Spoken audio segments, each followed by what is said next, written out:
본래 축구 선수 출신도 아닌데 3년 동안 북한의 농아인 축구팀 감독으로 활동했던 이민교 선교사라는 사람이 있습니다. 이분의 소원이 원불교 교무가 되어지는 게 꿈이었어요. 불교인입니다. 그런데 소록도에 가서 불교를 전하다가 예수 믿으라 하는 이 한센인들의 전도를 받아서 목탁을 치다가 방언이 터져갖고 예수를 믿게 되었습니다. 그 이후에 이 신학을 공부하고 선교사가 되어서 1997년 우즈베키스탄에 가서 농아인들을 모아놓고 축구를 통한 선교를 시작했습니다. 3년 만에 농아인 축구 국가대표를 구성해서 농아인 이 축구 아시안 게임에 나가서 이 동메달을 땄어요. 2005년에는 카자흐스탄으로 임지를 옮겨서 역시 농아인 축구 국가대표를 팀을 맡아서 2008년 농아인 아시안 게임에서 동메달을 땄어요. 카자흐스탄 사람들이 이 이민교 선교사에게 감동을 해서 그들에게 이 시민권을 줬어요. 다시 말하면 우리가 그 나라의 시민이 되었다라는 그 시민권을 줬고 그 시민권을 받아서 북한에 들어간 거예요. 그래서 북한에 들어가서 농아인 축구팀을 만들고 거기서 활동을 하면서 수많은 이 농아인들에게 복음을 전했어요. 농아인들에게 복음을 전하는 게 좋은 게 뭐가 있다 생각했더니 농아인이라는 게 누구를 말하는 겁니까? 이 청각장애, 대부분 듣지 못하면은 말을 하지 못합니다. 그래서 듣지 못하고 말하지 못하는 사람들을 가르쳐서 농아인이라 얘기하거든요. 그러니까 그들에게 수화를 통해서든지 뭐 어떤 다른 수단 방법으로 가해서 복음을 전하는데 이 사람 말을 못하고 그러니까는 비밀이 셀 리가 없잖아요. 그래서 많은 농아인들에게 복음을 전했다라고 그는 간증을 합니다. 어떻게 이런 일이 가능하겠습니까?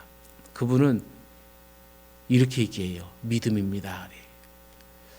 자기가 북한에 들어가고 선교사가 되어서 복음을 전한다는 그 꿈이 있으니까 그 믿음으로 살아가니까는 하나님이 우즈벡을 통해서 카자흐스탄을 가서 또 북한까지 들어가게 하시더라는 것이죠. 믿음은 눈에 보이지는 않지만 사람은 믿음대로 믿는 만큼 일하게 되어지는 것이죠. 성경에 보면 예수님으로부터 칭찬을 받은 큰 믿음을 가진 두 분이 있습니다.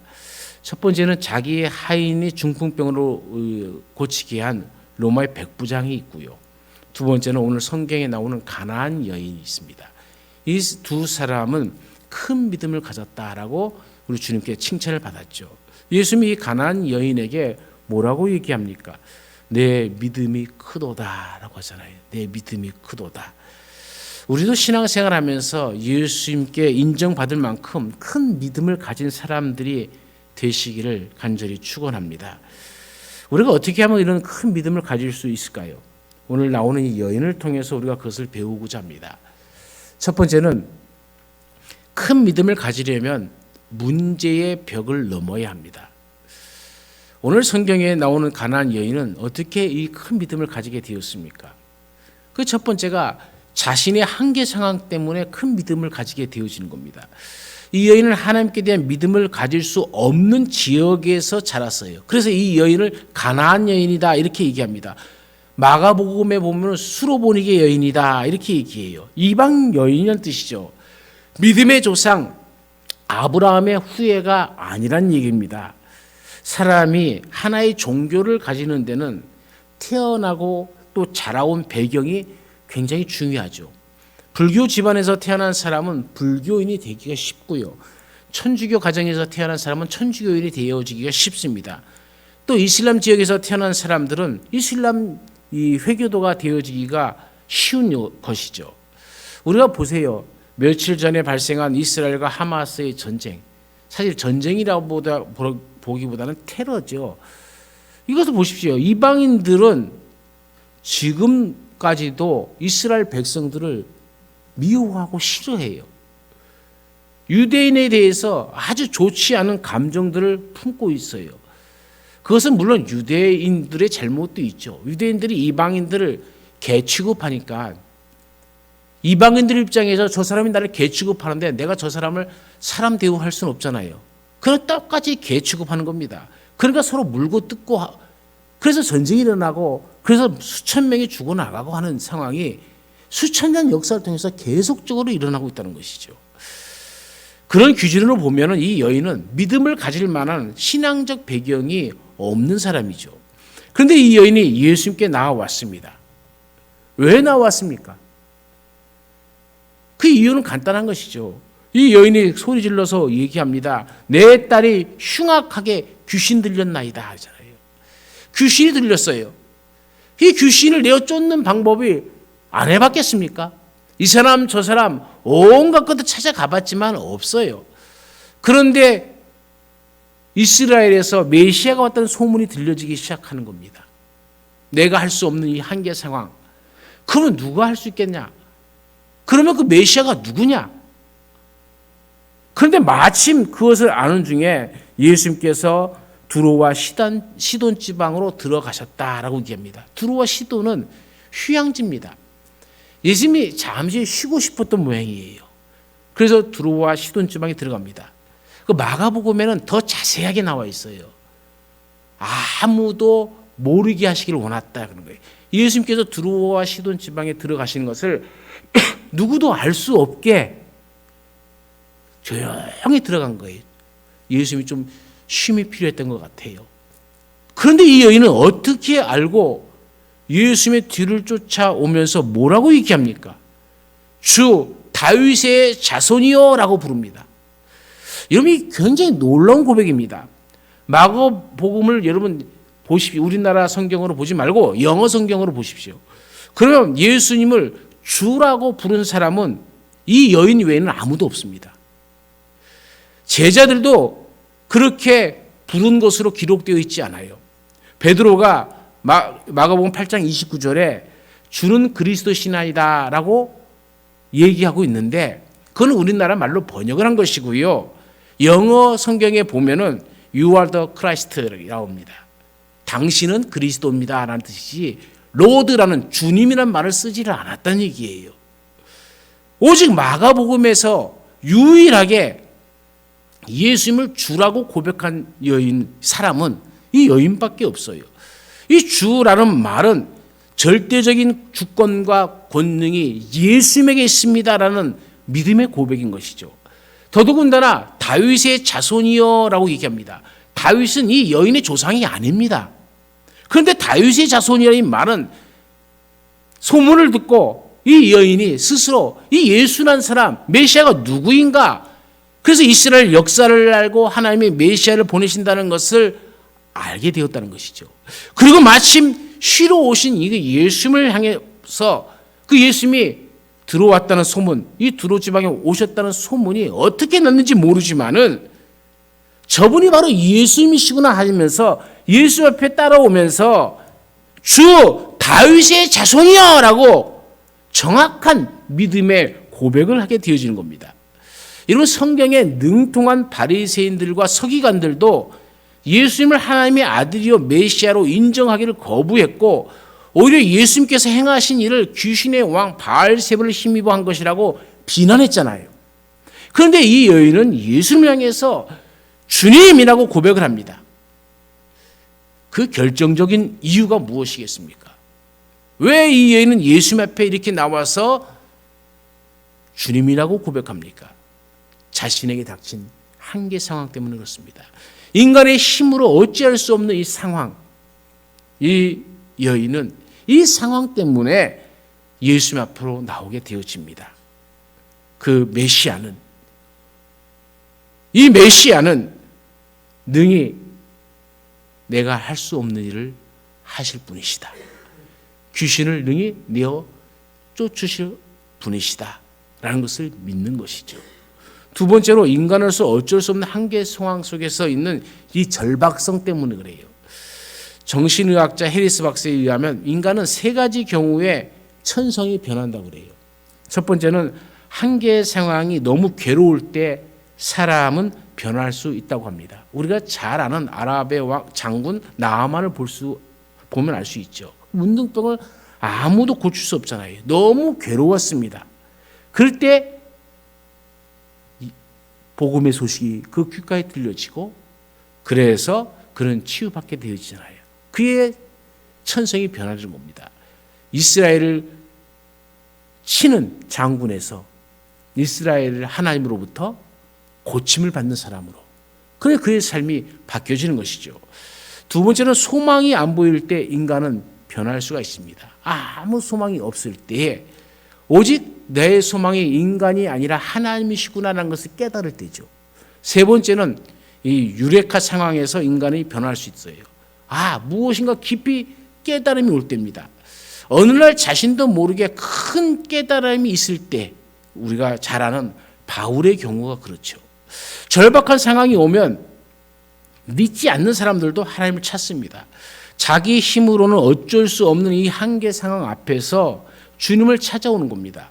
이 여인은 오직 딸의 구원을 위해서 민족적 반감이나 개인적 자존심을 모두 팽개치고 주님께 매달리는 것이죠.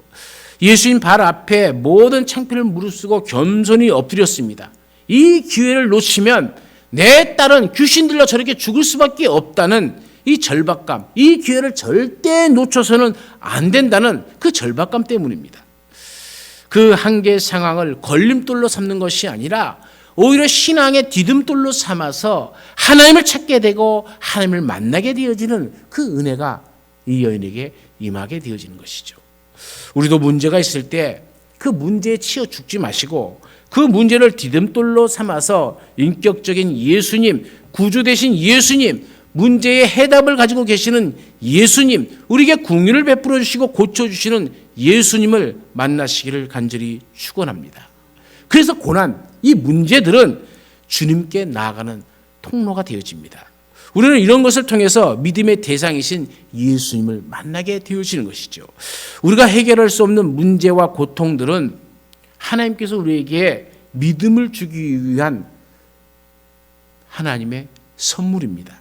지루한 인생이 아니라 그저 왔다 가는 인생이 아니라 우리의 삶이 의미 있는 인생이 되게 하기 위해서 하나님께서 잠시 그 시련의 과정을 통과하게 하신다는 거죠. 이 여인은 이 고난의 현장을 새로운 세계로 나아가는 통로로 만들었습니다. 우리에게도 고난이 주님을 만나는 통로가 되는 그런 은혜가 있기를 간절히 축원합니다. 세 번째는 어떤 상황 속에서도 포기하지 않는 그 의지가 필요합니다. 보십시오. 이 여인이 앞으로 나아갑니다. 체면불구하고 주님께 나아가 소리칩니다. 다윗의 자손이여 나를 불쌍히 여기소서 내 딸이 흉악한 귀신 들렸나이다. 여러분 자신의 부끄러운 면을 드러내놓고 공개적으로 부르짖는 것이죠. 처절한 부르짖음이죠. 우리가 이 부르짖음이 하도 들어서 아무것도 아닌 것 같지만은 내 딸이 귀신 들렸나이다. 이것은 우리의 가문이 저주받은 가문입니다라는 말과 똑같은 말이 되어지는 거예요. 왜요? 당시에는 모든 환자 고칠 수 없는 나병이라든지 중풍병이라든지 어떤 우리가 잘 알고 있는 장님이라든지 이 소경된 자들 이런 병들은 신의 저주 때문에 생긴 병이라 생각했던 거예요. 그러니 신이 임하지 않고 귀신이 임했다고 하면은 그 가정은 자기들이 섬기는 신이 버렸고 저주받은 것으로 된 거죠. 그런데 여러분은 가만히 이 여인을 생각해 보면서 여러분 자신을 생각해 보십시오. 나는 나의 이 고통, 나의 근움을 누구한테 그렇게 큰 소리 치면서 모든 사람이 들을 수 있도록 얘기할 수 있나요? 못하잖아요. 체면 때문에, 자존심 때문에. 그저 예수님 고쳐주시면 고쳐주시고 말라면 마시고 그런 심령으로 우리가 신앙생활을 한다면 주님의 가슴이 아픈 거죠. 주님 앞에 부르짖으면 능히 주님께서 고쳐주실 터인데 우리는 이 죄에 대한 고백을 하기가 쉽지가 않다는 거예요. 그 고백이 당장은 은혜스러운 것 같지만 나중엔 자기에게 온갖 화살로 되어서 돌아오는 염려 때문에 그렇습니다. 그러나 이 여인은 그렇게 하지 않았습니다. 자기의 모든 것들을 주님 앞에 솔직히 토해 놓습니다. 이 정도 되면 감동을 받아야 되는데 예수님의 반응은 어떻습니까? 예수님은 한 말씀도 하지 않으세요. 그냥 묵묵히 걸어갈 뿐입니다. 그러니까 이 여인이 뒤쫓아오면서 계속 소리를 지르는 거예요. 예수님이야말로 자신의 문제를 확실히 풀어줄, 아니 예수님 아니면 아무도 이것을 해결할 수 없기 때문에 끝까지 쫓아다니는 겁니다. 얼마나 지겨운지 제자들이 뭐라고 얘기합니까?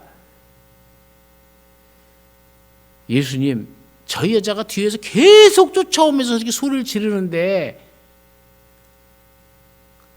뭐라고 말해갖고 좀 저 여자를 보내세요. 그냥 가면 계속 쫓아올 것 같아요. 그러니 야 돌아가! 쓸데없는 짓 하지 마! 뭐 이런 말을 한마디 하든지 뭐라고 좀 저를 보내달라고 제자들이 청하잖아요.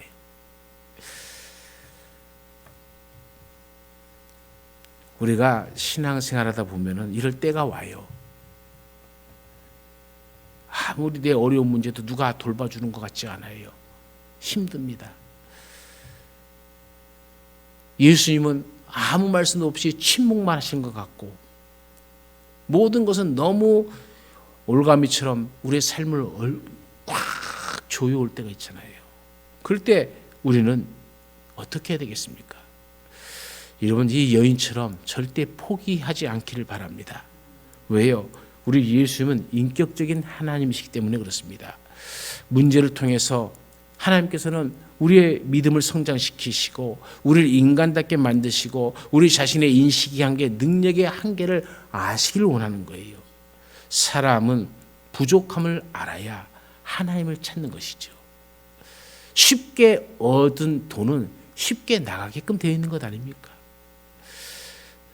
예수님은 우리와 인격적으로 교제하기를 원하시잖아요. 여러분, 아브라함은 약속을 성취하기 위해서 25년을 기다렸습니다. 모세는 40년입니다. 다윗은 17년 동안을 기다렸습니다. 기다림을 통해 훈련을 시키는 겁니다. 그러나 사실 이 기다림은 인간의 기다림이 아니라 우리가 믿음으로 성장하기를 기다리시는 하나님의 기다림이시잖아요. 그릇을 우리가 요만큼밖에 안 하는데 하나님께서 이만큼을 부어주신다면 이 요만큼 그릇에 담을 수 있는 것은 요만큼밖에 안 되잖아요. 그러니까 우리가 이 큰 하나님의 은혜를 받으려면 우리의 그릇을 그만큼 넓혀줘야 돼요. 우리의 그릇이 넓혀지기 위해서 우리는 깨어져야 되고 다시 다듬어야 되고 다시 물레에 넣어서 돌려줘야 되고 하는 시련과 고난의 과정을 거쳐야 되는 겁니다. 그리고 우리의 믿음이 그만큼 성장했을 때에 하나님의 주시는 그 모든 것을 우리가 담을 수 있는 그릇이 되어지는 것이잖아요. 그러니까 인간의 기다림이 아니라 하나님이 기다리시는 거예요. 여러분, 오늘도 하나님은 우리를 기다리십니다.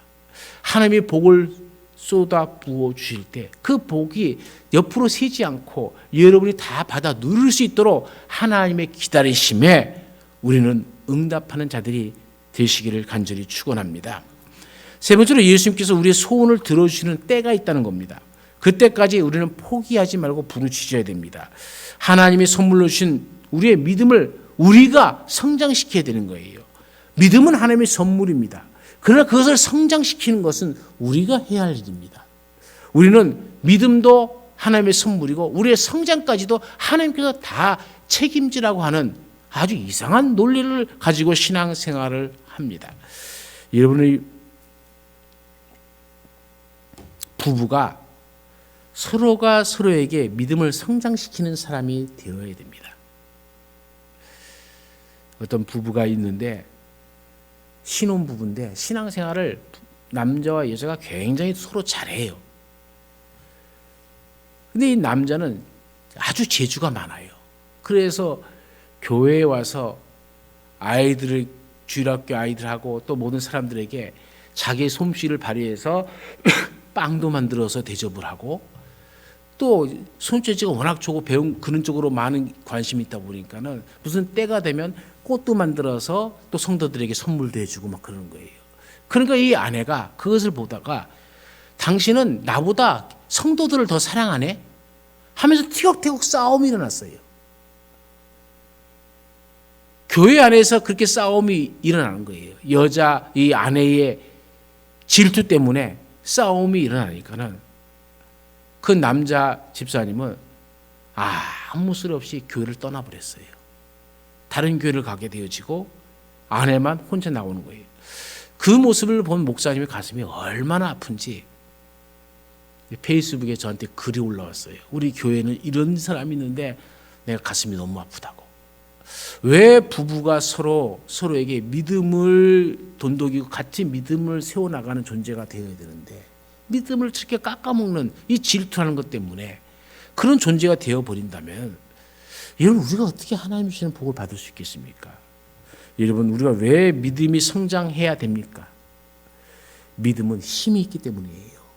믿음은 유력이 있습니다. 믿음은 우리를 새로운 세계로 옮겨주기 때문입니다. 믿음은 불가능한 것을 가능하게 하고 믿음은 모든 질병을 고치고 믿음은 우리의 삶의 질을 바꾸어 줍니다. 믿음은 우리를 구원시켜 줍니다. 믿음의 크기가 그 인생의 크기를 만들어 주기 때문이에요. 우리 하나님은 오늘 이 불신 시대 속에서도 우리가 큰 믿음을 가지고 살기를 간절히 바랍니다. 우리 하나님은 우리에게 선한 것을 주시는 하나님이십니다. 부르짖는 자에게 응답해 주시는 하나님이십니다. 큰 믿음을 가진 자들은 하나님의 약속을 믿고 끝까지 버틴 사람들입니다. 예수님이 말씀하시잖아요. 할 수 있거든이 무슨 말이냐. 믿는 자에게는 능치 못할 일이 없느니라. 이 말씀이 오늘 여러분 가슴팍에 새겨지는 하나님의 말씀이 되어지길 간절히 축원합니다. 큰 두 번째로 큰 믿음을 가지려면 사람의 벽을 넘어야 됩니다. 이 여인이 계속 예수님의 뒤를 따르면서 외치자 제자들이 우리 뒤에서 소리를 지며 쫓아오니까 보내라 이렇게 한 말씀을 성경에서 봅니다. 이럴 때 이런 소리를 들으면 보통 사람들은 있는 믿음도 없어지는 겁니다. 이 여인이 귀에 그 소리가 안 들렸겠습니까? 교인들 다 그렇구나. 세상 사람보다 더하네. 교회에 나가봤자 소용이 없다라고 생각되어지죠. 그러나 이 여인은 그렇게 생각지 않습니다. 오히려 이제 예수님 앞으로 다가옵니다. 그리고 절을 하며 주여 저를 도우소서라고 이야기합니다. 예수님께 나아갈 때 주변 사람들의 방해 요소를 극복해야 큰 믿음을 가질 수가 있습니다. 인간적인 방해 요소가 있으면 그것이 걸림돌이 되어서 넘어지는 자가 되지 말고 오히려 그것을 디딤돌로 삼아서 예수님께 더 가까이 나아가는 그런 사람이 되어야 합니다. 여러분 보세요.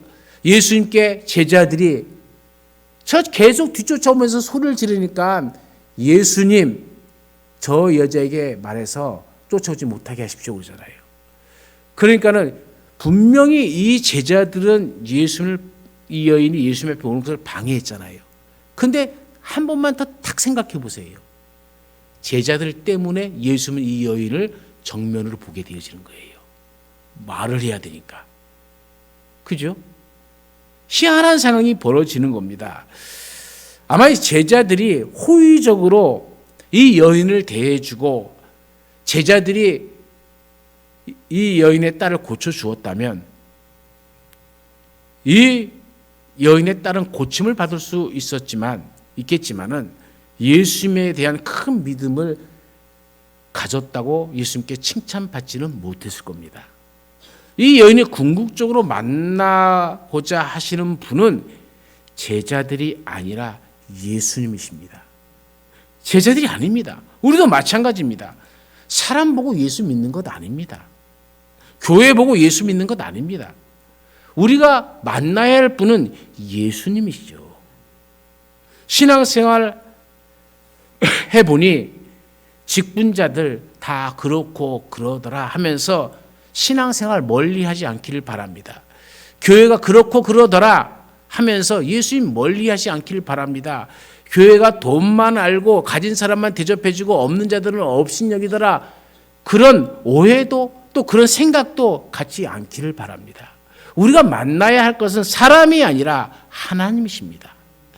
신앙은 결국 예수님의 거룩한 인격에 매달리는 것이지요. 히브리서 기자는 뭐라고 얘기합니까? 믿음의 주여 또 온전케 하시는 이인 예수를 바라보자. 그는 그 앞에 있는 기쁨을 위하여 십자가를 참으사 부끄러움을 개의치 아니하시더니 하나님 보좌 우편에 앉으셨느니라. 누가 우리를 위해서 십자가를 지셨습니까? 예수님입니다. 사람 의지했다가는 다 실망하게 되어 있습니다. 다 부족하기 때문에 예수님을 믿는 것이죠. 사람은 좋을 때 좋은 것이죠. 사람은 믿을 대상이 못 됩니다. 오직 우리의 믿음의 대상은 우리 주님이고, 사람은 끝없이 용서해야 할 대상이고, 그리스도의 사랑으로 이 사랑해야 할 사랑의 대상일 뿐입니다. 신앙생활뿐만 아니라 세상 일도 수많은 사람의 장애물을 극복해야 되는 것이죠. 그래야 성공의 길로 갈 수가 있습니다.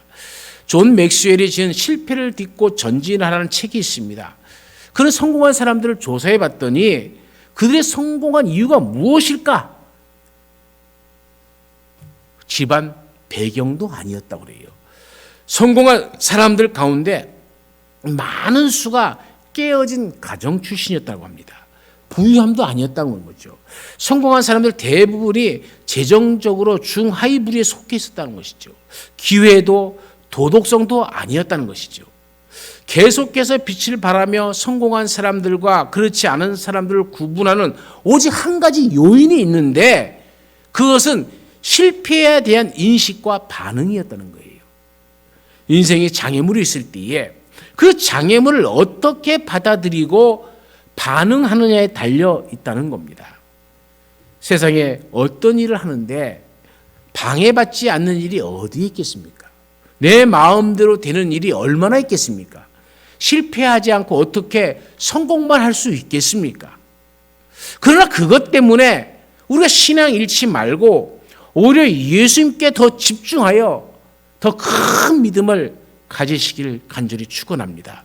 우리는 신앙생활하면서 사람의 장애물에 치여 쓰러지는 존재가 아니라 장애물을 딛고 일어나 큰 믿음으로 예수님께 인정받는 사람들이 되어지기를 간절히 축원합니다. 마지막 세 번째로는 큰 믿음을 가지려면 자기의 벽을 넘어야 합니다. 예수님은 이 여인을 멸시하기로 작정이라도 한 듯이 예수님은 그녀를 위해 오지 않았다라고 얘기합니다. 자녀의 떡을 취하여 개들에게 던짐이 마땅치 않다라고 말씀하죠. 무슨 말씀입니까? 이 여인을 개처럼 취급하는 겁니다. 유대인들의 모든 생각이 그러했고, 이방인들도 제가 서두에 말씀드렸지만 유대인들을 보기에 그렇게 취급해 버리는 겁니다. 서로 원수처럼 취급하는 것이지요. 그런 유대인의 입장에서 예수님이 유대인이기 때문에 이 여인을 개처럼 취급해 버리고 그것을 그 여인에게 그 앞에서 말하는 거예요. 여러분, 이 여인의 입장에서 보면 얼마나 자존심 상합니까? 우리가 큰 신앙을 가지는데 방해되는 마지막 부분이 뭐냐면 이 자존심이죠. 이걸 극복해야 됩니다. 우리의 신앙의 싸움은 자존심의 싸움이 아닙니다. 영적 싸움이죠. 죽느냐 사느냐의 문제입니다.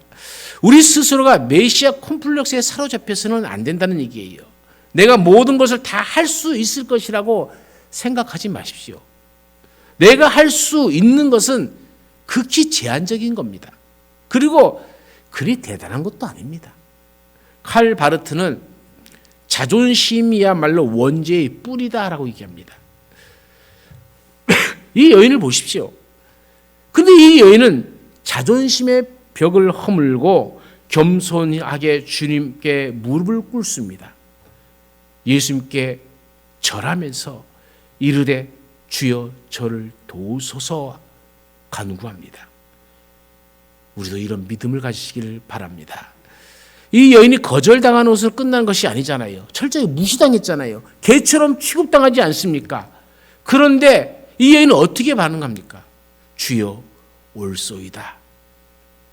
영어 성경에 보면 훨씬 좀 액티비티예요. 뭐라고 얘기하면 yes, Lord 그래요. 맞습니다 하는 거예요. 개 취급하는데 맞습니다. 주님 맞습니다 하는 거예요. 주님 맞습니다.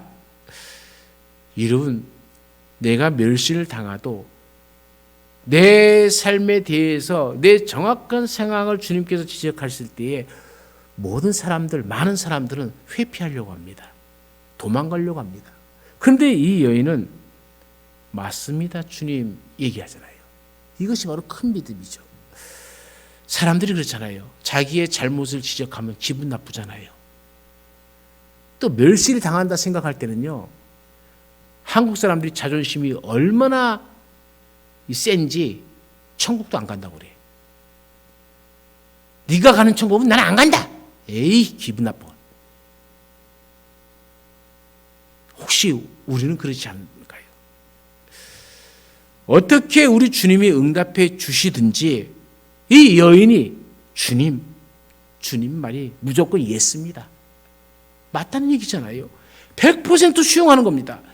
이해가 안 되어도 수용하는 것이고 내 삶이 손해가 되어도 수용하는 것이고 자존심이 짓밟히고 뭉개져도 예수님의 말씀을 전적으로 수용하는 거예요. 그러면서 무엇을 요구합니까?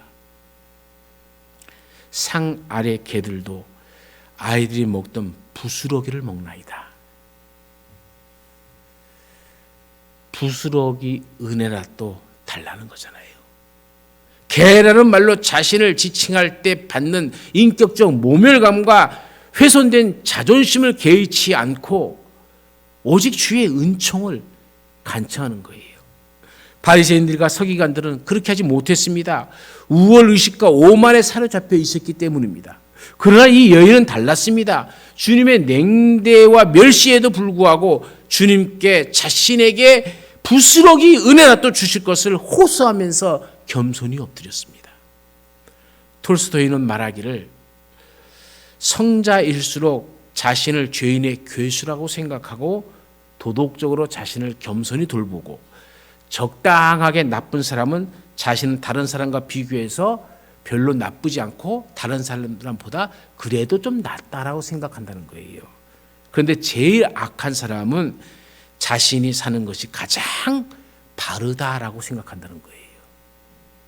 예수님은 이 여인에게 무엇이라고 칭찬합니까?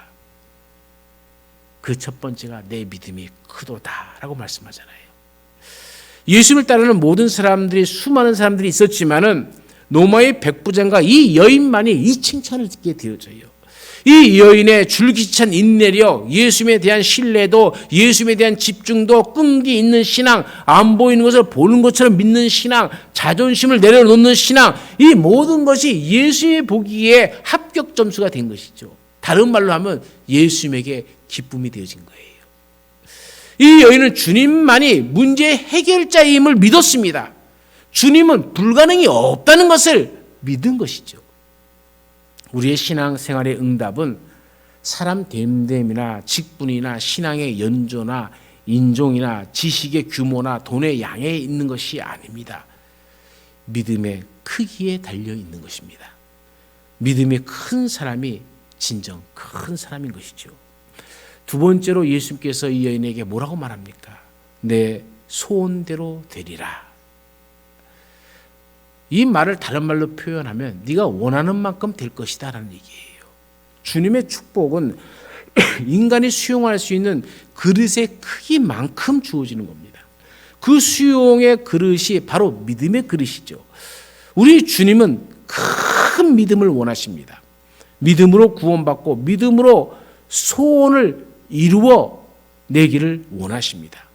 예수 그리스도를 메시아로 이해하는 것, 오직 그로 말미암은 구원에 대한 확신과 간절한 기도, 하나님 앞에서 정직하게 죄인임을 드러내고 하나님의 은혜만을 의지하는 겸손과 순종, 하나님의 선하심과 자비하심에 대한 흔들리지 않는 신뢰, 이것이 곧 큰 믿음을 이루는 요소들입니다.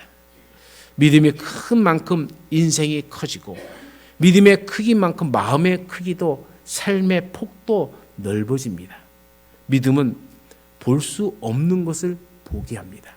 믿음은 이룰 수 없는 것들을 이루게 합니다. 믿음은 신비한 에너지가 있어서 믿는 대로 되어지는 역사가 이루어집니다.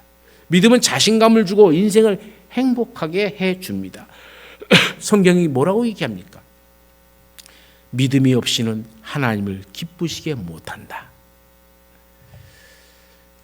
우리가 하나님을 기쁘시게 하는 것은 우리의 믿음입니다. 이러면 믿음이 감소되는 믿음, 머물러 있는 믿음이 아니라 큰 큰 믿음으로 성장되어지기를 간절히 축원합니다. 사랑하는 여러분, 아무리 부르짖어도 하나님이 침묵하고 있다고 생각되어지십니까? 풀어도 풀리지 않는 문제가 있다고 생각되어지십니까? 기도하고 기도해도 응답되어지지 않는 문제가 있습니까? 심각하게 자존심 상하도록 거절당하는 일들이 있습니까? 사람으로 인해 주님께 나아가는 것에 방해되는 요소들이 있습니까?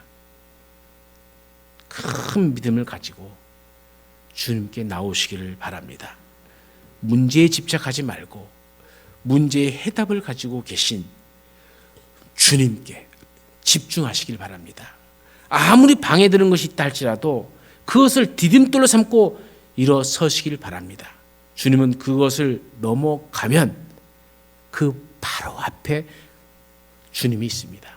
아무리 자존심 상할이 있다 하더라도 끝까지 포기하지 말고 주님 붙들고 내 소원대로 되리라 라는 말을 꼭 들으시기를 간절히 축원합니다. 28절 말씀을 보십시오. 여러분 성경 28절 말씀을 보십시오. 28절 말씀을 우리가 같이 한번 28절 말씀 읽습니다. 이에 예수께서 대답하여 이르시되 여자여 내 믿음이 크도다 내 소원대로 되리라. 여기까지 읽겠습니다. 여자여 내 믿음이 크도다 내 소원대로 되리라. 여러분의 소원이 무엇입니까? 잠시 생각해 보세요. 내 소원이 무엇인지. 이렇게 물으면 자기 소원을 말을 할 줄 아는 사람이 없어요. 여러분 소원 생각하셨습니까? 그러면은 이렇게 한번 고백합시다. 여자여 내 믿음이 크도다 내 소원대로 되리라. 이 말씀 대신 여자라는 이름 대신 자기 이름을 넣으세요. 자기 이름을 넣고 한번 합니다. 정원아 내 믿음이 크도다 내 소원대로 되리라. 여러분의 소원대로 하나님이 이루어 주시기를 간절히 축원합니다. 우리 잠시 통성기도를 합시다. 우리의 삶을 뒤돌아보면서 조그만 시험 앞에서도 좌절하고 낭망하며 쓰러진 내 모습을 돌이켜보며 문제를 보지 말고 주님을 볼 수 있는 믿음을 구하십시오. 사람들이 말에 휘둘려서 이리저리 헤매이는 이리 싸우고 저리 싸우다가 온통 피투성이 된 나의 모습에 회개하고 이제 사람에 흔들리지 않는 그런 굳센 믿음을 가지기를 구하십시오. 내 생각, 내 법칙 등 내 마음대로 했던 삶을 돌이켜서 회개하고 이제 주님의 뜻을 구하는 사람, 주님 옳습니다. 주님만이 옳습니다라고 고백해서 내 믿음이 크다. 내 소원대로 되리라는 주님의 말씀이 들려지는 그 말씀이 이루어지는 내 삶이 되기 위해서 잠시 통성으로 기도합니다. 거룩하신 하나님 아버지, 하나님은 언제나 우리와 함께 하셨고 한시도 우리를 떠난 적이 없습니다. 우리의 모든 행위를 아시며 우리의 말과 우리의 행위들을 우리의 손과 발이 움직이는 모든 것들을 주님은 아십니다. 아버지, 우리의 잘못된 길, 잘못된 생각들, 잘못된 인생을 주님이 기뻐하시는 인생으로 살지 못했고 그것을 자랑 삼아 살았던 모든 일들을 회개합니다. 아버지, 우리가 그저 이만한 저만한 작은 소리들에도 쓰러져 버리고 시험에 들고 좌절하고 낭망했던 내 모습, 아버지 사람을 보면서 그것을 교회로 평가해버린 내 잘못된 아버지의 인식들을 회개합니다. 이제 주님만을 바라보며 내 모든 문제를 내어놓습니다. 아버지요, 주님께서 그 모든 것을 이루어 주실 줄로 믿습니다. 아버지, 우리가 주님 앞에 진정으로 회개하고 이제 이 여인을 보면서 이 여인의 그 모든 것을 다 이기고 주님 앞에 인정받고 내 믿음이 크도다 내 소원대로 되리라 한 것처럼 아버지, 이 말씀이 오늘 우리에게 들려지는 말씀이 되어지게 하여 주옵시고 우리의 삶에 이루어지는 하나님의 말씀이 되어서 우리의 삶이 더 큰 은혜로 더 큰 하나님의 사랑으로 채워지는 역사가 있게 하여 주옵소서. 아버지요,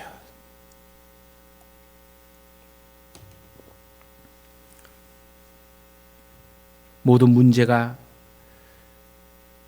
우리를 무너뜨리려고 우리를 낙심케 하며 우리를 쓰러지게 만들며 우리의 마음을 빼앗아 버려서 일어설 힘조차 없을지라도 우리는 그 문제를 바라보지 말고 그 모든 문제의 해답을 가지고 있는 주님께 우리의 눈을 맞추어서 주님 앞에 나와 간절히 기도함으로 때로는 그것 때문에 수치를 당하고 때로는 그것 때문에 멸시를 당한다 할지라도 그 모든 것은 하나님의 은혜 속에 있음을 깨닫고 우리의 믿음의 그릇을 더욱더 성장시켜 흔들리지 않고 큰 그릇이 되어서 하나님이 은혜 주시는 그때에 그 은혜를 하나도 놓치지 않고 받으며 또 주님이 우리를 바라보시며 내 믿음이 크도다 내 소원대로 되리라 하시는 주님의 음성을 듣는 우리의 삶이 되어지게 하옵소서.